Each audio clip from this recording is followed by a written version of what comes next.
বাজার থেকে ড্রাগন ফলটা নিয়ে এসেছি। এখন আমি এটা খাবো।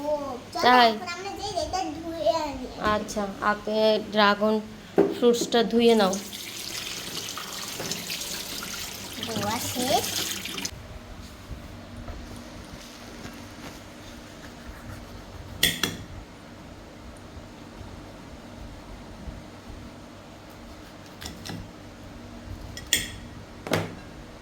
সাদা নাকি? তুমি দি বাজার থেকে এসে বললাম মা এটা সাদা হবে, এটা দেখি সে লাল।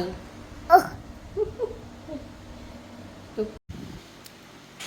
ড্রাগন ফ্রুট তার খুব পছন্দ, বাজার থেকে গিয়ে ড্রাগন ফ্রুট কিনে নিয়ে আসছে। আর এই যে এখন বসে বসে ড্রাগন ফ্রুট খাচ্ছে। কেমন খেতে? ভালো?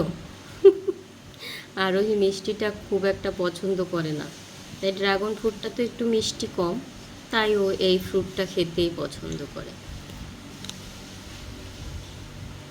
এবার চিনি দেয়। দেখি ই করো ই।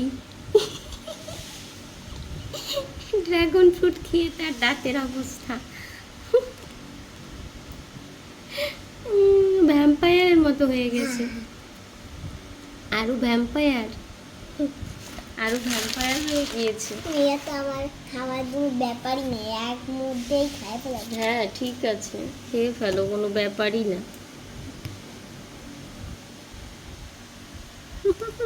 কালার হয়েছে দেখেছো কত সুন্দর।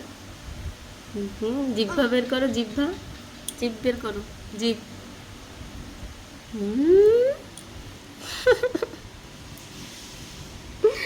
ড্রাগন ফ্রুটটা এত পরিমাণে কালার যে খেলে তার দাঁত জিভা পুরোটাই কালার হয়ে যায়, কালার কালার।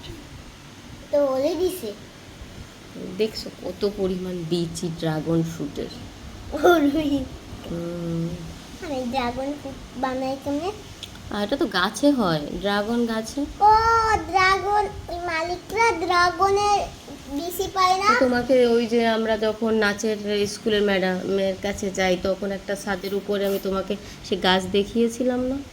তারপর তোমার স্কুলের পাশে একটা ছাদে গাছ আছে, ড্রাগন গাছ। দেখাবা? হ্যাঁ, আবার আমি যাব স্কুলে তখন তোমাকে দেখাবো। ঠিক আছে, ওকে, টাটা। আচ্ছা। ই করো ই।